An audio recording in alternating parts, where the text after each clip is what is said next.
And today I'm going to talk about my research on one of the healing pilgrimage in Japan called Shikoku Henno. And Shikoku is located in southeast of Japan, an island, as you saw on the screen. So the title of my presentation is Buddhist Pilgrimage and the Self-Transformation in Shikoku, Japan. My paper aims to portray some conception of Henno treatment, because in Shikoku Henno we call it has something like a healing effect. So anyone who participates in this kind of walking, right? So get some positive result when you finish this religious journey. Yeah. So during my field study, there are a number of opportunities for me to conduct participant observation of healing pilgrimage, such as Shikoku Henno. I draw largely from ethnographic account, mostly from pilgrimage account. So this is a research project and also conducted. I've been in this area for 4 years. So in this stage, this is kind of a second stage of my research on this title. But in this stage, I focus on the healing effect of this pilgrimage. So in my paper, you may see some kind of this information about this. I discovered that the miracle and the realized cure in the contemporary narrative of Henno. The Henno is like pilgrim. I mean, who participate in this walking, participate in this religious journey by walking, mostly by walking. Yeah, is that a positive outcome result from not only soothing and comfort sort of a healing, but also from a kind of emotional stress and even trauma on the trail. For those pilgrims in question, the present and popular construction of healing, or iyashi in Japanese language, commonly used in pilgrimage discourse in modern Japan, is not only associated with coming into contact with like a miracle water, or something like a laying of head from a channeling healer, but also with difficult situation provided by the divine or other social force to aid, train, and strengthen them.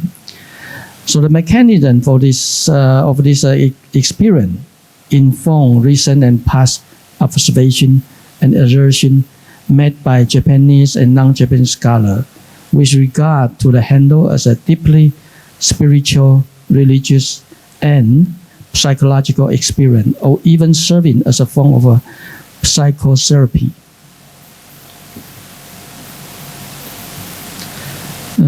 To begin with, it's vital to contextualize such healing pilgrimage in a historical, social, and cultural frame as a way of understanding what the formation of self-transformation and the spirit revival in the context of a pilgrimage in Japan has a historical religious root.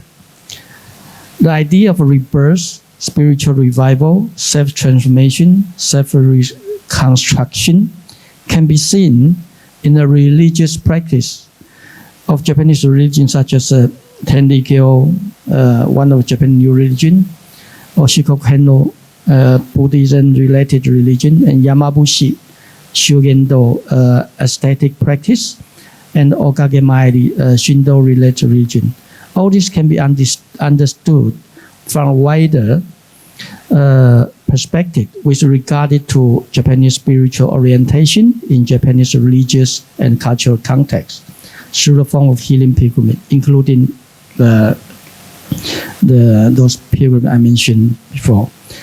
The pursuit of healing occur is well contextualized in the ubiquitous religious pursuit of this world's practical benefit, or Genji Ryaku in Japanese, as shown by the scholar like Ian Reader or George Tanabe, who argue that the pursuit of a practical benefit underlies so much of all forms of popular religiosity that it should be understood as the common religion of Japan. So stress-related melodies, self-actualization, commemoration, propitiation, and healing have become a dominant theme in contemporary Handok account. So perhaps you might see later from those interviewees I talk with, they may show this kind of opinion on their account or on the narrative. So the scene in my presentation invoke notion of a healing pilgrimage in Japanese society, which has implication for pilgrimage study in other society. Yeah. This is Okakemairi, one of the pilgrimage in Japan. It's a very famous one. It's a Shindo religious pilgrimage. It's an religious practice beginning from the Edo period, from 1903 to today. Janaika, or anything goes in English. So this is kind of a religious practice. Yeah. So you may see that a temporary cessation of time and a momentary sense of the reversal of the structural realm in which social life contains varying distinction of rank, gender, age, kinship, position, and so forth. So this is what Okakemairi implied, yeah, and also the message it could convey to the pilgrimage study. The second one is Shikoku, as I show here. So this is more Buddhism associated practice, and this practice dating back from 1,300 years ago, during which Kogai, a monk, very famous monk or master in Japan, was born in Shikoku. And the Japanese master, after studying in China, he returned to Japan and found the Shingon school of Buddhism and carried out the ascetic practice in the wide practice of Shikoku. So it's like if a clockwise, so there's 88 temples. So in this island, so from temple 1 to temple 8. So as shown on the screen, I visit this Ishiteji, temple 15, 2 years ago. So if you happen to visit this place, you may see a lot of Hendo-san, pilgrim, wearing white clothes and carrying stick, yeah, either one person or a groups, yeah. So visit this temple as well. So the third one is Yamabushi Shogendo. It's more like ascetic practice originated from 6th century of Japan and have evolved during the 7th century through religious syncretism, blending folk religion, mountain worship, Shinto and Buddhism. And this kind of Yamabushi, they emphasize it, self-transformation through relying on the power of others, such as a nature force. So you may think the Yamabushi always, climb to the mountain and doing meditation, or experience like Takigyo, water force meditation, or this we call the Nishinozoki. Yeah, it's kind of regularly translate in insight from the west. Yeah, you look face on the west, and one then go from a 200-foot cliff facing west, and repent your past misconducted, and pave a way for your getting rebirth through self-transformation. Yeah. And then, the first one is Tendikyo Ojibagaeri, is more related to the new religion in Japan. So I conduct this Tendikyo research for many years. So Tendikyo also developed a kind of a pilgrimage. They call Ojibagaeri, return to the birthplace of their founder. So this is what it looked like in Tendikyo. So there's a main gate, and when you pass through the main gate, there's a worship area. So in which you can perform a kind of a religious movement. They call it Shinkakura Uta, and you kind of perform kind of a religious performance. You have this kind of a religious dance, and then you get some kind of a healing effect afterward. So one thing we can see from this Tendikyo Ojibagaeri is that through this participating in religious performance, you can see it from one aspect from the healing, because it in sense being the samhwa between the Tariki, receiving the benefit of the salvation as granted by God, and the Jiriki returning to the Jiba, the holy site, to empower others. But today I'm gonna focus on the Shikoku Hendo and the time limit, so I might just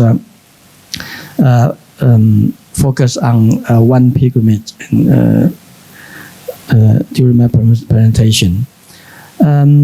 Approaching to Buddhist pilgrimage in Shikoku Hendo, Japan. So there's a book published in 2014. The book is talk about pilgrimage and healing. So we can get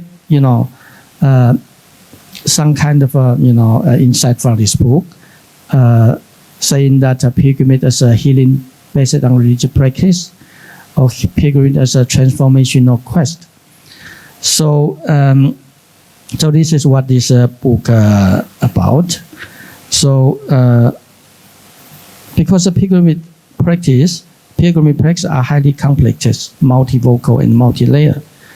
So it have been produced a lot of literature that covers almost every aspect of social cultural context, within which pilgrimage practice exists and are created and recreate.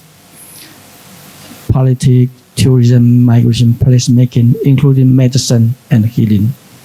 So in the case of Shikoku Hendo, most pilgrims view cures in the course of a pilgrimage as being a function of both divine grace or their own work.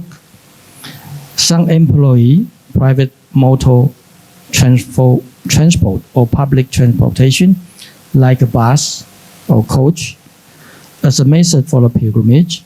Others, choose to walk the 1,040 kilometer route, normally up to 45 days to complete it. So the association of the journey, as I mentioned before, is 88 place of a temple, with its curing or healing effect can be traced back to the effort of a Buddhist monk, Kugai, as I mentioned earlier. So this pilgrimage study has been already influenced by the development within anthropology and related discipline. But there has been little discussion about the potentiality of a pilgrimage study to offer new insight into other fields. So this is the reason I conduct this Shikoku handle through the healing effect. So my paper, in this sense, is intended to rectify this lacuna through this presentation, to create a facilitative opportunity for the discussion of a different approach, yeah, such as medical and healing aspect. This. So this is the place I showed earlier, my fieldwork area. So there's 88 sites of the island of Shikoku in Japan, and you can see the there has been a significant number of pilgrims or visitors traveling on this island in the search of a cure or healing for various physical and mental ailments.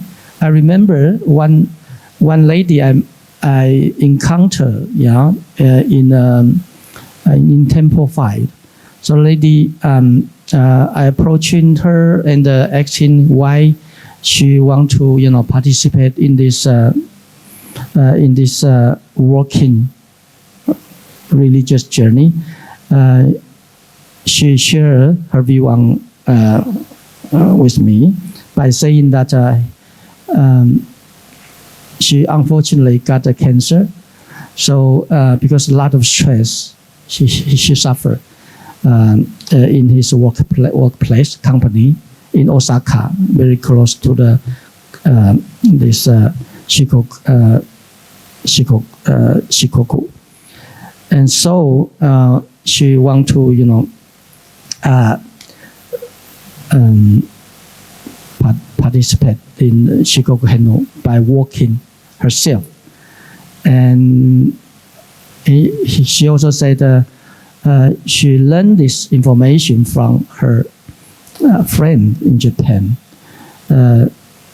and she believed her friend saying that if you try, to walk in this 88 area, perhaps you can get some, miracle effect or miracle cure, and then you can get some positive result for this. So this lady I met, she decided to give it a try. Yeah. So not only from this lady, I met other people, not only Japanese but also non-Japanese, including hiker from European country or New American. Yeah. So, but some of them, not seeking for the healing effect, but there are a number of people I met do share this the similar view with the lady I talked to you before. Yeah. So this is the ethnographic account in respect of healing and transformation. I got it. So I visit temples master, all those scholars in this area, and they all share the similar, story with me. Yeah. For example, for Mr. Kashi Okada, he has been able to complete the handle 10 times. 10 times, yeah. And then now he's in the process of continuing his handle as a lifelong pursuit. He firmly believes that making pilgrimage, during the Shikoku handle helps him to be himself, which is close to happiness. Yeah. Mr. Yoshina Okada also observed that there's a therapeutic side of this pilgrimage experience that provides a sort of a coping mechanism. Yeah, for some pilgrims who visit the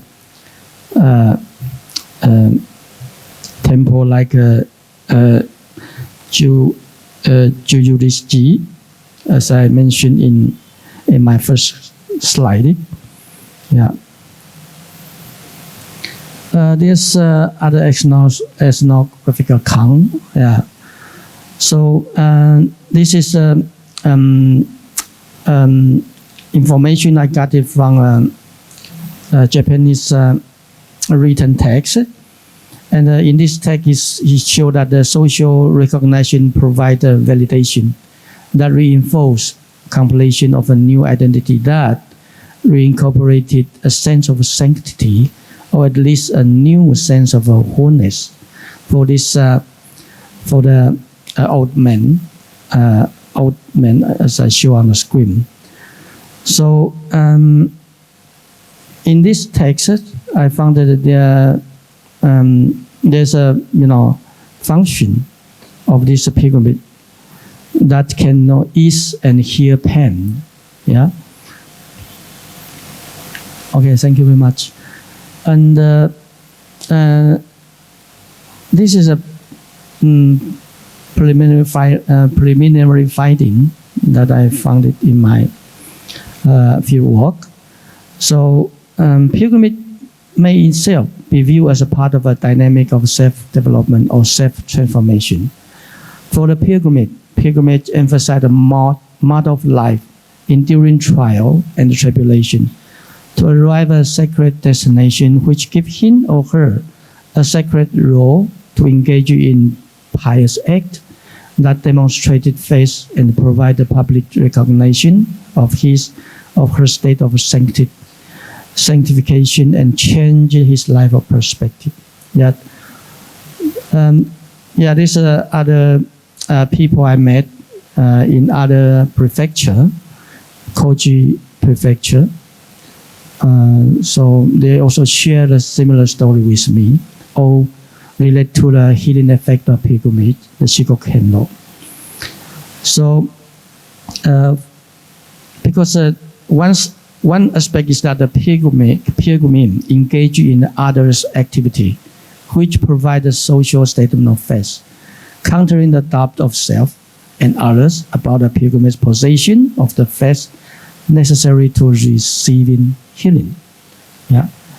And the other aspect is the movement of pilgrimage out of ordinary physical and personal space provides a social marker of the faith and devotion. Okay, here's my concluded remark. The formation of self-transformation in the context of pilgrimage in Japan has a historical religious root and can be analyzed by ethnographical approach, as I show in my presentation. The second, pilgrimage is an effort to reconnect oneself with something beyond self. I remember I walk with the pilgrimage in Shikoku. So in the middle, of the walking, I talk with those Japanese local people, monk or visitor or pilgrimage. They show me that they kind of got some force from nature, recharge themselves, through this walking. So it's kind of a reconnect you with something beyond yourself, like nature. You can get some sort of power or energy. Yeah. So which can be a healing process. Yeah. The third one is pilgrimage provide a context for initiation process and embodiment of a spirit and fulfill the quest for personal empowerment. So in the process of a Shikoku handle, pilgrims engage in the process of self-empowerment or self-transformation. Yeah. One old man I talked during our walk. I asked him why he participated in this journey. He said that he wants to recharge himself through this walking and to reconnect himself with the nature and to separate himself from the urban life for a temporal moment like this. So this is this is the end of my presentation. Thank you for your listening. Yes, I looking forward to your feedback. Thank you very much. Thank you very much. And